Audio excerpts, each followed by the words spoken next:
You ever had someone show up on your doorstep and with a smile so tight you swear it could crack glass tell you they're about to make your life hell?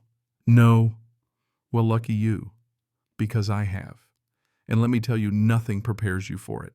Not even if you've spent your whole life thinking of yourself as someone who doesn't back down easy. My name's Grant Hughes. I'm a woodworker by trade. And if you're listening, maybe you'll get a kick out of what happens when a stubborn guy meets a control freak with too much time on her hands. Or maybe you'll just end up as angry as I was. It all started the first week I moved into Maplewood Springs, Colorado, a place that looks peaceful, all rolling foothills and well-kept lawns, but turns out appearances can be about as honest as a politician on election day.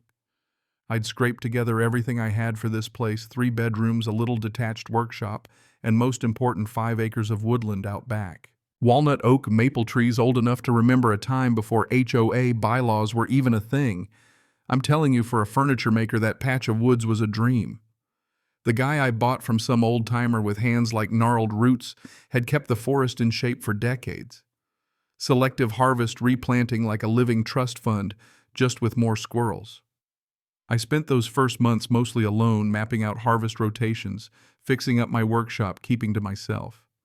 That was before Patricia Henderson came tromping through my trees like she owned the place.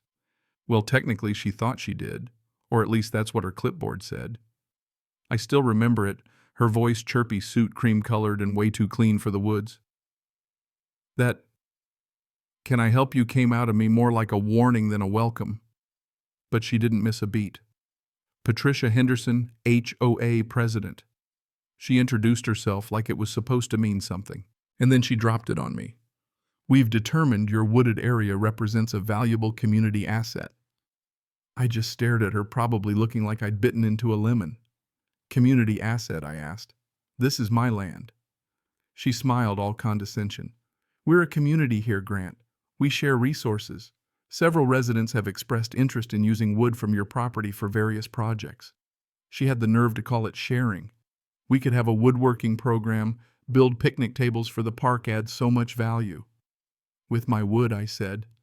"With our community's wood," she corrected, every word making me want to tear up that business card she handed me. That night I dug out the HOA paperwork I'd mostly ignored when buying the place.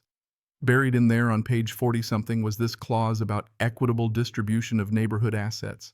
Vague as hell. Like lawyer written on an expense account, vague. No definition of assets, no clarity on resources. Just enough wiggle room for someone like Patricia to drive a truck through. So I started asking around, trying to figure out what I was up against. Turns out Patricia had run the HOA like her personal fiefdom for years, pushing out anyone who disagreed, tightening the screws on little things until people just went along to keep the peace. Tom, a neighbor a few houses down, put it plain: give her a few trees, stay off her radar. It made sense, but I couldn't do it. This wasn't just wood. This was my business, my plan for the next 20 years. Letting Patricia take a piece of it felt like giving away my backbone. Thursday night, I dragged myself to the community center for the HOA meeting, thinking maybe, just maybe, I could talk sense into the room. The crowd was half asleep. Patricia did her routine, made it all sound so positive. Community woodworking program, so rustic, so on trend. Then she looked at me expectant. I stood up and said what I had to. "That's my inventory, not some hobby resource. I can't just give it away." She smiled, still polite, still relentless. "No one's asking you to give anything away, Grant. This is a sharing arrangement. You'll still have access." "How much access?" I asked. "Because if you're talking about dozens of people cutting at random, that's not how this works." She brushed it off. "We'll work something out." "A guy in the back," Martin piped up. "If someone wanted to use my pool for swim lessons, I wouldn't be thrilled." Patricia didn't even blink. "A pool is personal property. Trees are different. They affect the environment." I tried to make it clear I'd help with benches. I'd recommend woodworking classes, but I wasn't handing over timber rights. Patricia didn't like that. "I really wish you'd been more flexible," she told me after the meeting, smile gone icy. "Things are going to be much harder now." 3 days later, I found my first violation notice taped to the door. "Grass too high by a quarter inch. $250 fine." I measured it myself. She was splitting hairs. I called. She stonewalled me, said I could appeal in writing with a $100 fee. That was just the start. Every week, a new violation. Workshop door, wrong color. Never mind, it had been brown for 20 years. Truck parked at an angle. Garbage cans out a little late. Motion sensor light not approved. Each came with a fine and every appeal got denied. It was death by 1,000 paper cuts. Tom told me, "She's trying to break you, man." She did the same to a guy on Maple Street.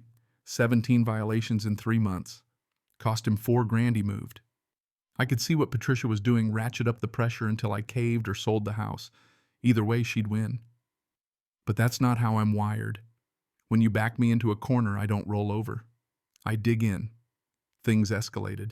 One night, Patricia showed up with an attorney in tow, Howard Stevens, the kind of guy who probably bills by the minute, expensive suit and all.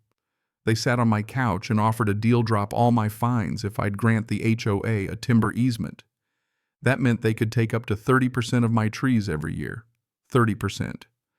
That'd gut the forest in no time. No, I said. Not happening. Howard tried the legal scare tactics, bylaws, this community resource that litigation's expensive, you might lose. Patricia just watched, hungry for any sign of weakness. I told them I'd talk to my own attorney, which is exactly what I did. Sarah Martinez, a lawyer who actually cared about property rights. She told me straight the HOA's claim was shaky. They couldn't just take private property for community use, but fighting them in court? That'd be a grind, expensive, slow, brutal. She gave me another idea, though: transparency. If I could show the rest of the neighborhood how Patricia was running things, wasting money, lining her own pockets, maybe I could turn people against her without spending years in court. So I dug into the HOA's finances. I had a right to see those records, though. Patricia tried to charge me $500 for the privilege. Fine. I paid. And what I found? Well, let's just say Patricia's family and friends had done awfully well on HOA contracts. Landscaping, consulting, repainting the community center, tens of thousands sometimes for work that didn't even need doing. It wasn't quite fraud, but it sure smelled bad. Next meeting, I started asking questions in front of everybody. What did we get for $60,000 in landscaping consulting? Patricia danced around Trevor. The treasurer looked ready to melt. Other residents started looking up from their phones, tuning in. Then one night, Jennifer, who lived behind me, stood up and moved for an independent audit of the HOA finances. Tom seconded. Patricia tried to shut it down, but Howard, the lawyer, whispered something to her and she had to put it to a vote. Nearly every hand in the room went up. Motion passed. Patricia looked like she'd bitten a wasp.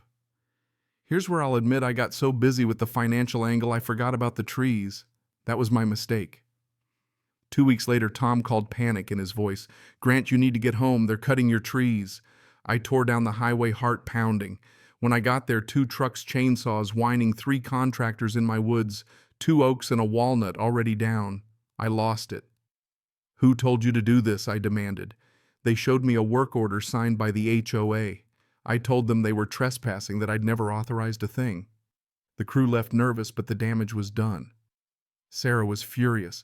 "You could press criminal charges. This is over the line, but it's also your leverage." We filed a lawsuit. Emergency injunction, demand for damages, everything. And this time the local news picked up the story. Homeowner battles HOA over tree rights. Then the audit report came in and it was damning. Overpayments, conflicts of interest, sketchy contracts. The next HOA meeting, the place was packed. Jennifer moved to oust the board, and the vote was almost unanimous. Patricia and her cronies were out. Tom and some others were in. The new board settled full damages for my trees, my timber rights restored, bylaws rewritten to make sure community resources meant common areas only, period. Patricia. She moved out 3 months later. All those sweetheart contracts disappeared. The HOA brought in professional management and actually started listening to residents. Me. I finally got to work. I milled the damaged trees myself, made memorial pieces, a dining table, benches, a screen. I even started teaching woodworking classes in my shop, using my own lumber on my terms. Funny thing, after all that, I ended up sharing some of my wood with the community. Just not Patricia's way. Tom, now the board president, became one of my regulars. We joked about how I could have just given in, saved myself the trouble. But you know what? People like Patricia never stop when you give them an inch. You cave once you're done. The neighborhood changed. The new board made things fair. Residents started showing up to meetings. There were actual community events, not just fines and threats. The HOA even bought a little plot for community trees, planted new ones, planned for the future, did it right. The best part, word got around. New folks moved in because they'd heard there were people here who'd stand up for themselves, not just roll over for a petty tyrant. I had neighbors thank me for fighting, tell me it made them feel safer, more at home. Was it worth it? I won't lie to you. There were nights I wished I'd just walked away. The whole thing cost me almost 18 grand months of stress, lost sleep. But then I walk into my workshop, run my hands over lumber from my own land, see the trees still standing outside, and I know I'd do it again. Some fights choose you, and you have to decide what kind of person you'll be. You can give in, let the bullies win. Or you can stand up, pay the price, and earn your peace. I stood up. I fought. And I won not just the right to my trees, but the right to live on my terms in a community that finally started acting like one. And let me tell you, after all of it, the bourbon tastes sweeter on my own back porch, looking out at the forest I fought to protect. So what do you think? Where's the line between community and control, between compromise and giving up what matters? Ever found yourself fighting a battle you didn't ask for? Tell me your story, or just let me know. Was I right to fight, or should I have just let it go? Because honestly, I think most of us know sometimes you don't pick the battle. The battle picks you. And what you do next, well, that's who you really are.